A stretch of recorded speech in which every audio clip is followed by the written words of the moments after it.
Hello students, आपका स्वागत है आपके अपने channel physics with Suman Rathore ma'am में। बच्चों, आज हम स्टडी करेंगे क्लास 11th का चैप्टर प्रत्यास्थता यानी कि इलास्टिसिटी।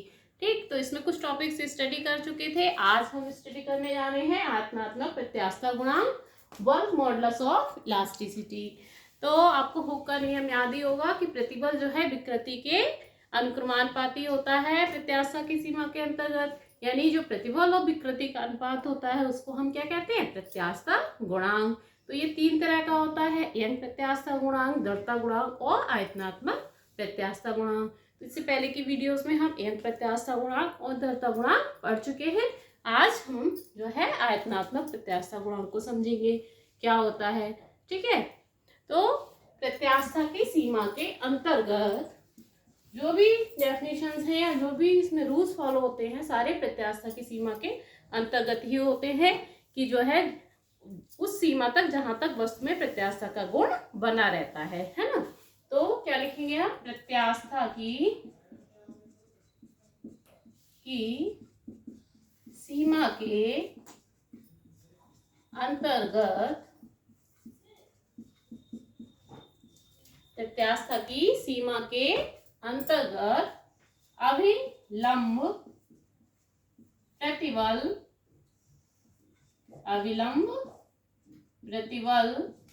तथा आयतन विकृति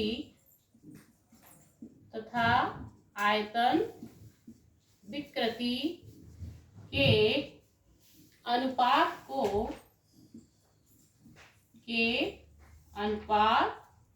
को आयतनात्मक प्रत्यास्थता गुणांक कहते हैं। आयतनात्मक प्रत्यास्थता गुणांक, इसको किससे लिखते हैं? इसको हम लिखते हैं बी से, बल्क मॉडुलस है कहते हैं। ठीक, तो जो अविलंब प्रतिबल है और आयतन विकृति है उसका जो अनुपात है वो क्या कहलाता है? आयतनात्मक प्रत्यास्थता गुणांक कहलाता है ना। तो अगर कोई वस्तु है इस तरह से है, ठीक, इसको कहीं ऐसी जगह में पानी के अंदर डाल दिया जाएगा तो इसमें क्या होगा? सब तरफ से इस पे दाब लगेगा। ठीक, तो ये क्या होगा? इसका आयतन कम हो जाएगा। ये वस्तु जो है इस तरह से, इसका शेप कैसा हो जाएगा? ये इस तरह से सिकुड़ जाएगी जब इस पे सब तरफ से दाब लग रहा है P। ठीक, तो ये P क्या है? अविलंब प्रतिबल है। ठीक, अविलंब प्रतिबल है एकांश क्षेत्रफल पे जो लंबवत बल लग रहा है यानी कि दाब।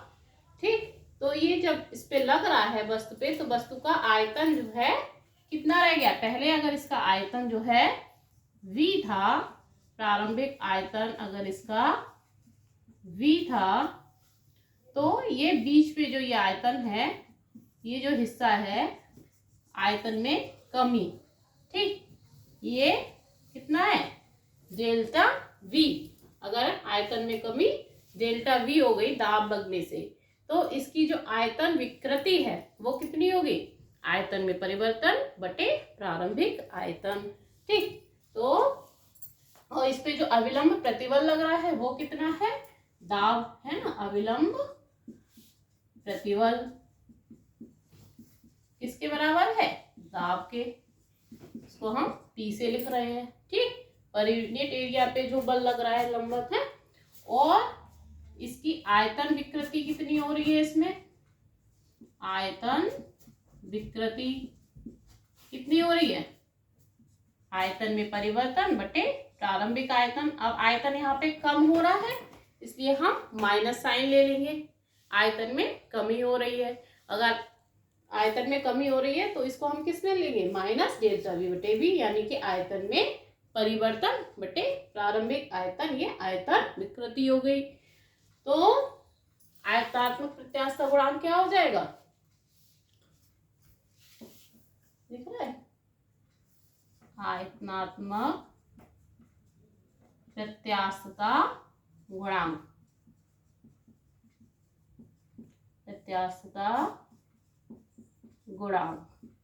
बी बराबर क्या हो जाएगा, अभिलंब प्रतिबल बटे आयतन विकृति है ना। बी बराबर अभिलंब प्रतिबल कितना है पी, और आयतन में विकृति क्या है डेल्टा वी बटे वी।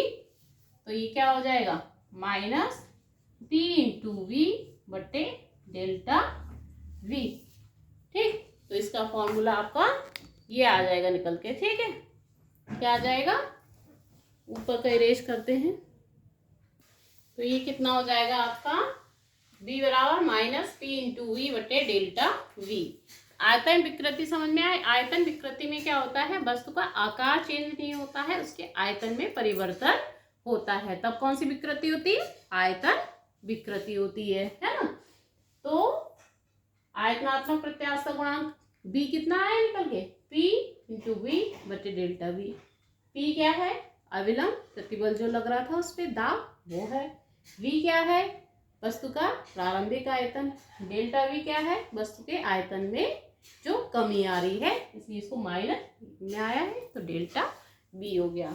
और इसका जो मात्रक है वो क्या होगा, न्यूटन प्रति मीटर स्क्वायर। मात्रक क्या होता है, न्यूटन प्रति मीटर स्क्वायर।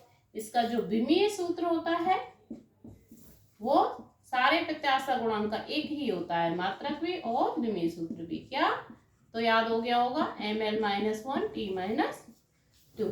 ठीक है, तो क्लियर हुआ आयतनात्मक प्रत्यास्थता गुणांक। और इसका अगर हम व्युत्क्रम कर दें तो उसको हम कहते हैं संपीड्यता, है ना। कभी कभी एक नंबर में संपीड्यता पूछ लेते हैं, क्या होता है संपीड्यता।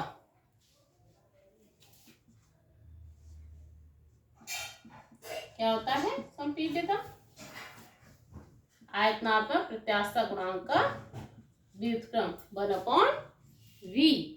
ठीक है, तो इसको क्या कहते हैं, संपीड्यता।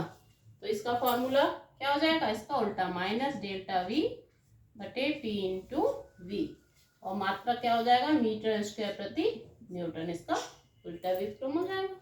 तो संपीड्यता क्या होती है कि अगर किसी वस्तु को हम कितना जो है दबा सकते हैं, जैसे कि गैस है तो उसकी संपीड्यता ज़्यादा होगी, उसको हम ज़्यादा दबा सकते हैं विद कंपैरिजन टू लिक्विड। और लिक्विड की संपीड्यता ठोस से ज़्यादा होगी क्योंकि उसको हम ठोस के कंपैरिजन में ज़्यादा दबा लेंगे, है। तो संपीड्यता क्या होती है, आयतनात्मक प्रत्यास्थता गुणांक का व्युत्क्रम होता है। इसका फॉर्मूला ये हो गया, ये इसका मात्रक हो गया। ठीक है, तो आपको क्लियर हो गया तीनों प्रत्यास्थता गुणांक, हुक का नियम, है ना। तो अगर वीडियो अच्छी लगी है तो लाइक कीजिएगा, शेयर कीजिएगा, चैनल पे नए हैं तो चैनल को सब्सक्राइब कीजिएगा। Thank you.